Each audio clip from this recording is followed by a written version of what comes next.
औज़ुबिल्लाहिमिनश्शैतानिर्रजीम बिस्मिल्लाहिर्रहमानिर्रहीम अस्सलाम वालेकुम। Welcome to shining stars academy. आज के इस लेक्चर में हम केमिस्ट्री क्लास 9th का unit number 9 chemical equilibrium discuss करने जा रहे हैं। केमिकल इक्विलिब्रियम बहुत ही इजी टॉपिक है और इससे रिलेटेड जो क्वेश्चंस हैं वो भी आप लोग इजीली अटेम्प्ट कर सकते हैं। पहले हम केमिकल रिएक्शंस को देखते हैं। अगर हम केमिकल रिएक्शंस देखें तो हमारे पास केमिकल रिएक्शंस 2 टाइप्स के होते हैं।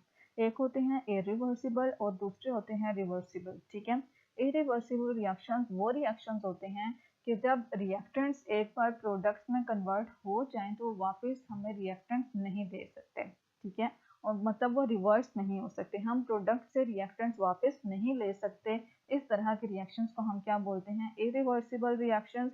और वो केमिकल रिएक्शंस जिनमें हम एक दफ़ा रिएक्टेंट्स प्रोडक्ट्स में कन्वर्ट हो जाएं तो उन्हीं कंडीशंस में प्रोडक्ट जो हैं वो वापस हमें रिएक्टेंट्स देना शुरू हो जाते हैं। इस वजह से हम उसे क्या बोलते हैं? Reversible reactions. और रिवर्सिबल रिएक्शंस दोनों फॉरवर्ड डायरेक्शन में भी प्रोसीड कर रहा होता है और रिवर्स डायरेक्शन में भी प्रोसीड कर रहा होता है। ठीक है, मीन्स के फॉरवर्ड डायरेक्शन में भी जा रहा होता है और रिवर्स डायरेक्शन में भी जा रहा होता है। ठीक है, चूंकि रिवर्स रिएक्शन में रिवर्सिबल रिएक्शन में जैसे ही प्रोडक्ट्स बनते हैं तो हमें रिएक्टेंट्स वापस मिलना शुरू हो जाते हैं। तो इस तरह के रिएक्शंस कभी भी कंप्लीट नहीं होते, ये हमेशा इनकम्प्लीट रह जाते हैं।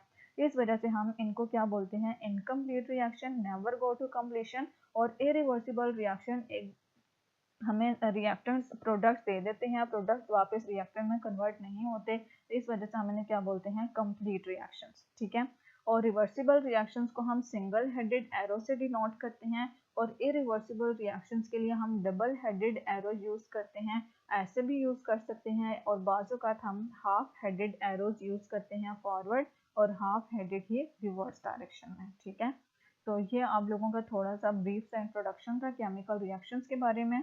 अब इससे रिलेटेड जो आप लोगों के एग्जाम में एक इम्पॉर्टेंट क्वेश्चन आता है वो क्लास 9th में, कि उसमें आप लोगों से पूछा जा सकता है रिवर्सिबल और इरिवर्सिबल रिएक्शंस में डिफरेंशिएट करें।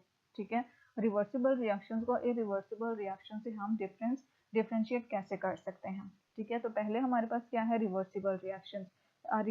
रिवर्सिबल रिएक्शंस वो रिएक्शंस होते हैं in which the products can react with each other, जिसमें प्रोडक्ट्स आपस में रिएक्ट करते हैं to form the original reactants again, और हमें असल वाले रिएक्टेंट्स वापस दे देते हैं। इस तरह के रिएक्शंस को हम क्या बोलते हैं? Reversible reactions. ठीक है, और इरिवर्सिबल रिएक्शंस वो रिएक्शंस होते हैं in which all the reactants are completely converted into products, जिसमें जितने भी reactants होते हैं वो सारे के सारे completely किस में कन्वर्ट हो जाते हैं? प्रोडक्ट्स में कन्वर्ट हो जाते हैं। ठीक है, रिवर्सिबल रिएक्शंस को हम रिप्रेजेंट करते हैं बाय डबल एरो और इरिवर्सिबल रिएक्शंस को हम रिप्रेजेंट करते हैं बाय सिंगल एरो। ठीक है, ये नजर आ रहा, ये मैंने इनके साथ सिंबल भी ड्रॉ किए हैं। इस तरह से इनकी एरो की रिप्रेजेंटेशन होती है।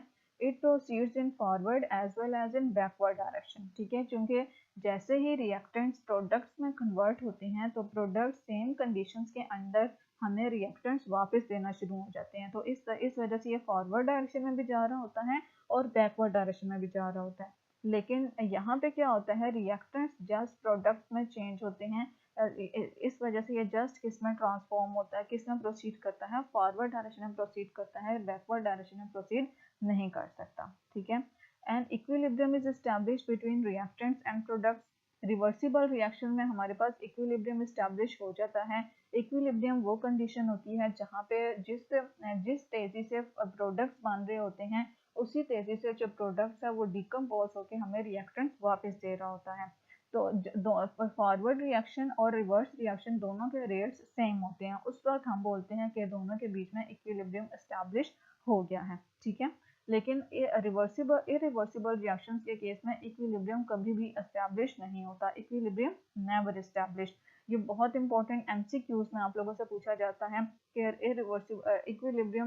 इरिवर्सिबल रिएक्शन में इक्विलिब्रियम एस्टैब्लिश नहीं होता, या फिर कोई आप लोगों को इरिवर्सिबल रिएक्शन की इक्वेशन दे दी होगी और उसमें से नीचे 4 ऑप्शंस दिए होंगे जिसमें आप लोगों को सिलेक्ट करना होगा which one is correct option. तो उसमें करेक्ट ऑप्शन क्या होगा? Equilibrium is never established. Irreversible reactions में इक्विलिब्रियम कभी भी एस्टैब्लिश नहीं होता। ठीक है, अगर हम इसकी एग्जांपल देखें तो जो हैबर्स प्रोसेस में हम अमोनिया की सिंथेसिस करवाते हैं जिसमें हम नाइट्रोजन गैस और हाइड्रोजन गैस का यूज करवा के अमोनिया सिंथेसाइज करवाते हैं। ये एक रिवर्सिबल रिएक्शन है।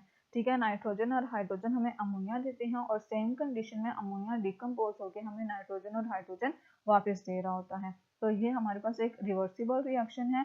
लेकिन जो मीथेन की कंबस्शन है, ठीक है, मीथेन को ऑक्सीजन के साथ रिएक्शन करवा रहे हैं तो इसकी कंबस्शन हो रही है, ये जल रहा है, तो ये कार्बन डाइऑक्साइड और वाटर में चेंज हो रहा है। लेकिन ये कार्बन डाइऑक्साइड और वाटर हमें वापस मीथेन या कोई भी जली हुई चीज़ आपने देखी होगी कि वापस हम उसे अपनी ओरिजिनल कंडीशन में वापस नहीं ला सकते। तो ये कंबस्शन जितने भी प्रोसेस हैं वो हमारे पास क्या है, इरिवर्सिबल रिएक्शंस हैं। ठीक है, उम्मीद करती हूँ वीडियो आप लोगों के लिए हेल्पफुल होगी। अगर हेल्पफुल है तो please like share and subscribe जरूर कीजिएगा। दुआ में याद रखिएगा। अल्लाह हाफिज़।